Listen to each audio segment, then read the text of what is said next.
Justice for the Order Sons of Italy, Italian American, a heck of a golfer, a great, he's a retired Suffolk County policeman, fantastic leader in the community, and he's a writer, but he won't tell anybody about it, right, Camille?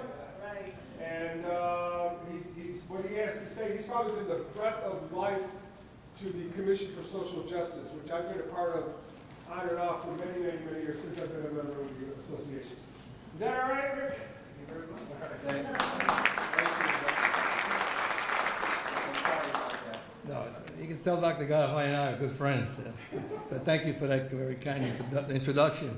Yes, I am a retired police officer from the Suffolk County Police Department for 45 years. 45 years.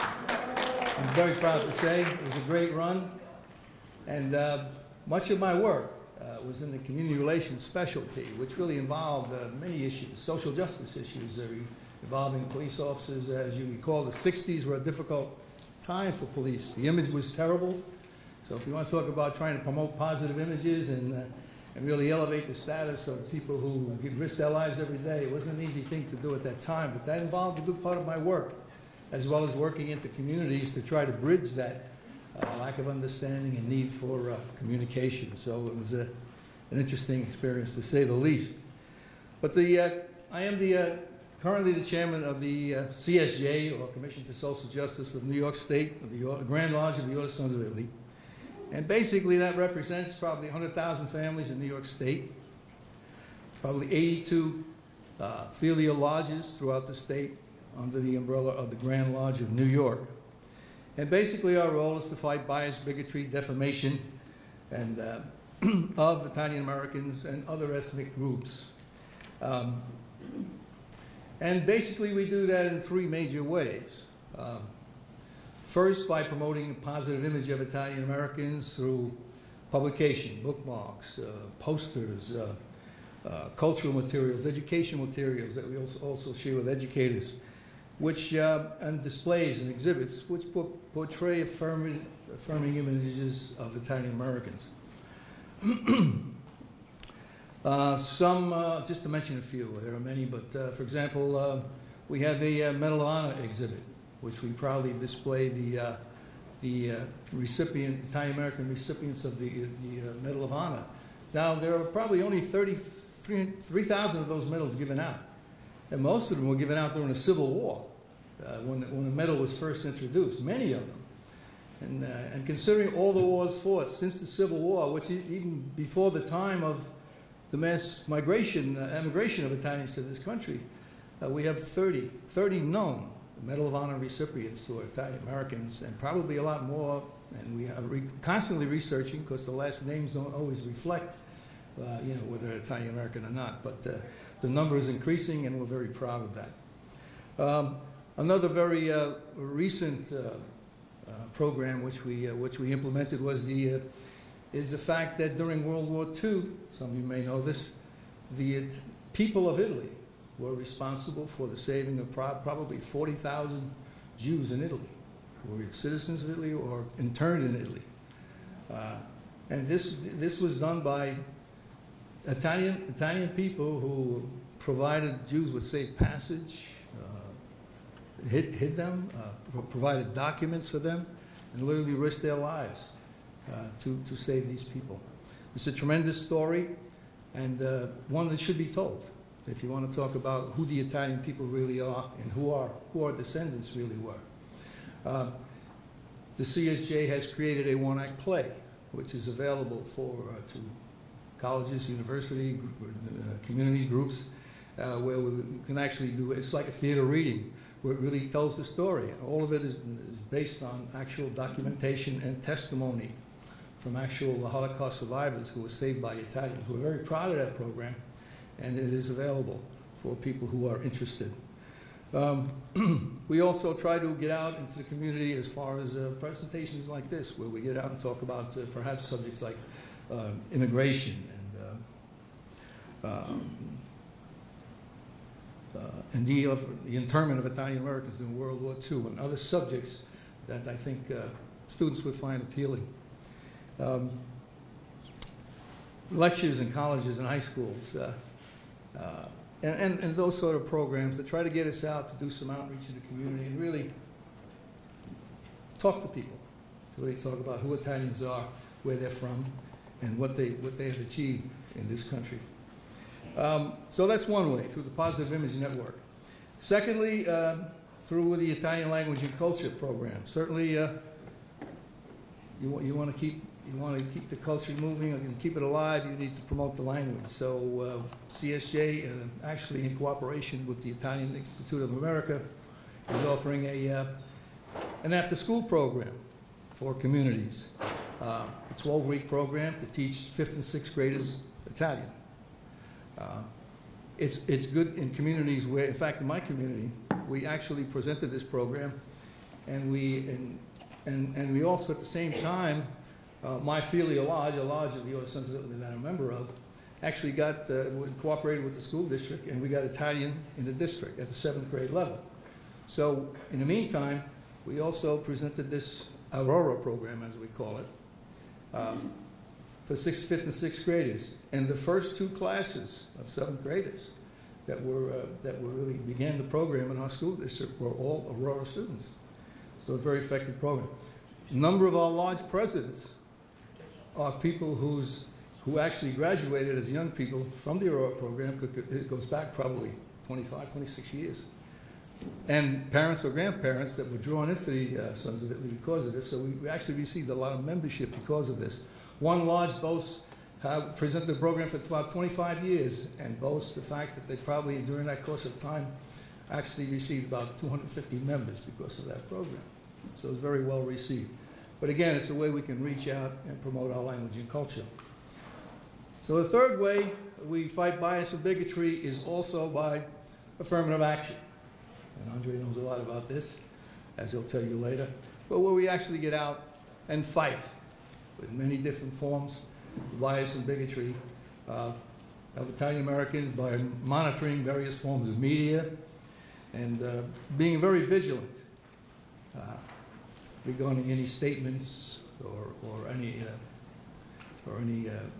made or actions made that would defame or show bias against Italian Americans.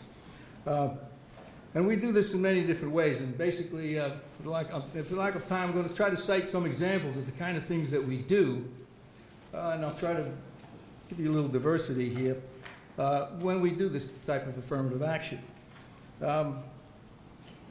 Simple case, like in Rochester, New York, there was a deli who really sold his products nationally. It was a large deli, very well known in that area.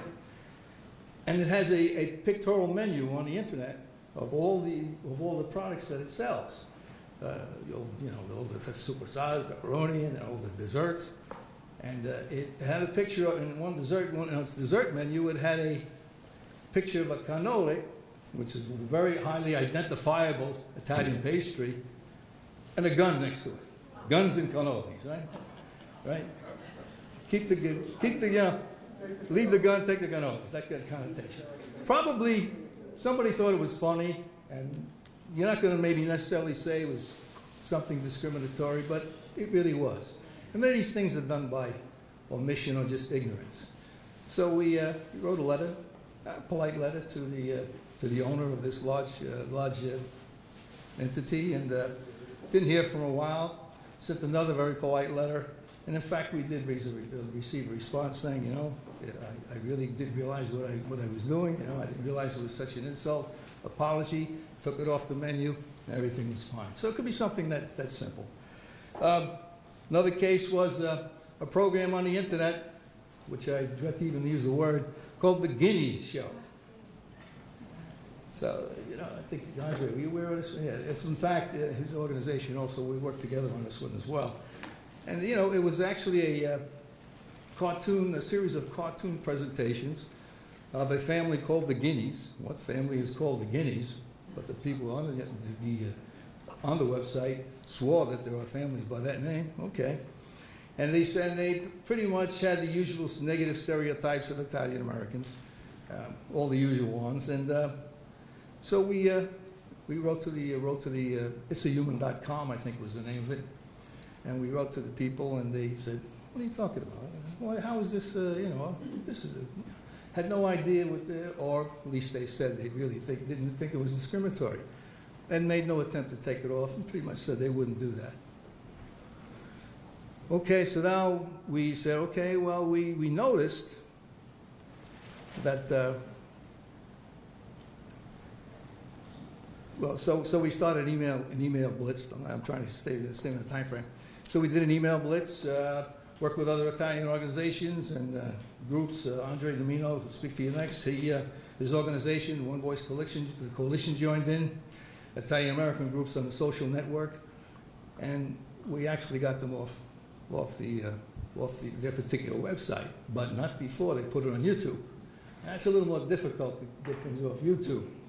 So we wrote to YouTube, and they had a statement in their terms of contract saying that if it's defamatory towards a particular group, it could be flagged and taken off. Well, we cited that, but they felt that that was not the case, that the Italians weren't a protected group, and therefore they kept it on. Plus that they were getting many hits, right?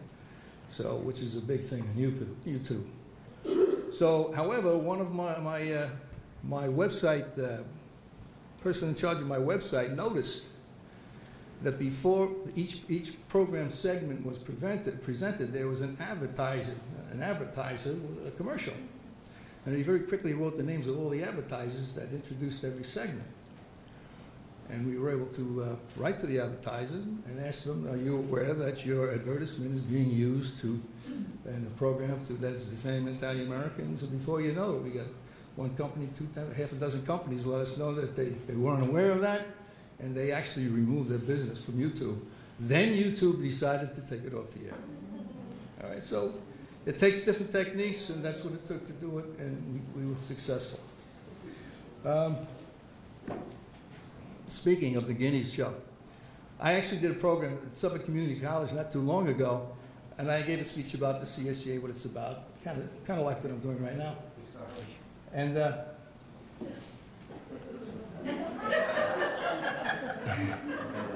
oh, is that what that says? Okay, just about done. And I asked the kids in the class, you know, young college students, I said, have you ever heard the term Guineas before? No, they didn't. Interesting. So there's a lot of education to go on here. Recently, in the North Shore School District, they wanted to introduce Mandarin and eliminate Italian, the second most popular language in the district. We wrote letters, nationals, New York State CSJ, joined with the community, and after a lot, helped the community present some arguments, put together some information for them through our education network, and they were able to go to the next board meeting and express their concerns, and very successfully, and the program was restored. So another success. One more, 30 seconds. In California, they tried to eliminate Columbus Day, and just eliminate it and replace it with Native American Day. You know, citing the atrocities by Columbus, quote unquote. And this was a national effort. And of course, Andre, again, his group were a part of that. And because of a tremendous response, I got a call from the Assemblyman Roy Rodriguez, who presented the bill, Assembly Bill 55, stating that they recall that, they're going to reinstate Columbus Day, full state holiday, and they're going to make Native American Day a separate holiday. So those are some diverse examples of what we do. I wish I had time to interact with many of you. I'm here, I have my cards, I have some brochures. And if you'd like to leave me your cards, I know some students, we could work with students, Italian clubs, that came up earlier, we're very happy to. So we're very happy to serve you, and thank you for your attention.